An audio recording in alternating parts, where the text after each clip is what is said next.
Space is rarely quiet, but for the galaxy known as J1007 plus 3540, the silence lasted for nearly 100 million years. And to us, that is eternity. To universe, it is just a nap. Deep in the heart of this distance galaxy cluster, roughly a billion light years away, a monster was sleeping. A supermassive black hole, millions of times more massive than our sun, sat dormant. It wasn't feeding, it wasn't glowing, it was a gravitational ghost. But then something changed. Suddenly, the central engine of this galaxy roared back to life. It didn't just wake up, it erupted with a violence that astronomers are now calling a cosmic volcano. We are witnessing a reborn black hole, and the blast it has unleashed is so large it stretches across 1 million light years of space. Today we are going to explore this incredible discovery, why this black hole is acting like a volcano, and what happens when a billion-year-old giant decides it's time to eat again. This discovery wasn't made with a standard telescope. You can't see this eruption with your eyes. To catch a cosmic volcano in action, you need to hear the radio waves it emits. An international team of astronomers led by Dr. Shobha Kumari used two of the world's most powerful radio telescope network. One is known as LOFAR, the Low Frequency Array in the Netherlands, and the upgraded giant matter wave radio telescope, which is also known as UGMRT in India. When they pointed these instruments at J1007 plus 3540, they didn't just see a single explosion. They saw a history book written in plasma. The images revealed a layering effect. At the very center, there is a compact, incredibly bright inner jet, the sign of a black hole that has just reawakened. But surrounding that new jet is a massive fading cocoon of older plasma. This tells us that this black hole is is like an AGN.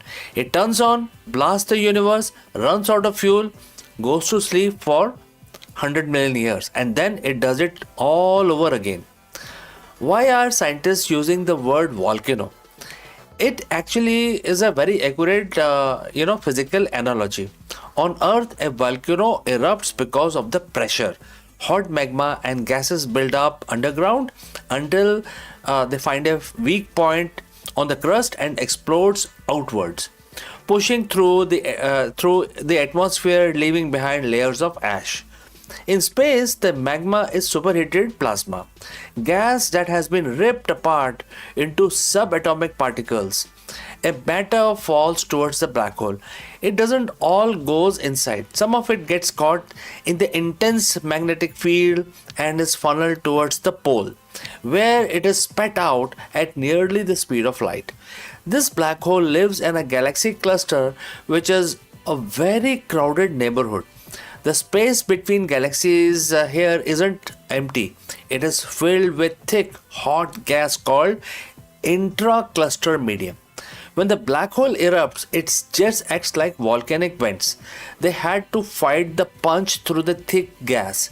This created a massive cavity bubble in space that are 10 times wider than our entire Milky Way galaxy. What makes J1007 3540 unique isn't just that it woke up. It's the struggle it is currently in. The environment in this cluster is hostile. The external pressure from the surrounding hot gas is much higher than what most galaxies experience.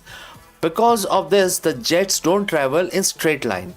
The data from LOFAR shows the northern jet being compressed and shoved sideways. It's like a garden hose being held against a strong wind.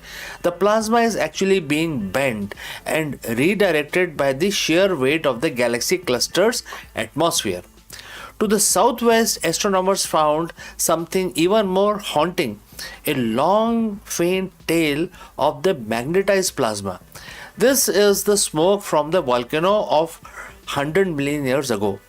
It's a relic, a ghostly reminder of the last time this black hole was awake, being dragged through the cluster like a wispy trail of ancient history. You might think these eruptions are just space fireworks, but they serve as a vital role in the universe. They are the thermostat of the universe. In a massive galaxy cluster, the gas should naturally cool down. When the gas cools, it clumps together and forms stars. It left If left alone, these galaxies would produce trillions of stars, becoming unimaginably bright. But the cosmic volcano stops that. By blasting heat and energy back into the cluster, the black hole keeps the gas too hot to collapse. It effectively shuts down the star formation. This black hole is essentially the landlord of the galaxy, deciding when stars are allowed to be born and when light stays off. This process called AGN feedback and is the reason why the largest galaxy in our universe are often red and dead, full of old stars but unable to make new ones because their central black hole keeps erupting. The billion-year blast of J1007 plus 3540 is the reminder that the universe has a heartbeat.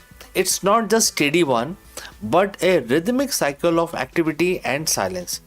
By studying this reborn monster, we aren't just looking at the explosions. We are looking at the evolution of the cosmos in real time. We are learning how black holes regulate the growth of entire clusters and how they transform their environment over millions of years. Next time, when you look up at a quiet patch of the night sky, remember there might be a monster there just waiting for its next 100 million year alarm clock to go off. Thanks for joining live. Thanks for watching. If you have any comments, leave them in the comment section below, and I will catch you again in the next one.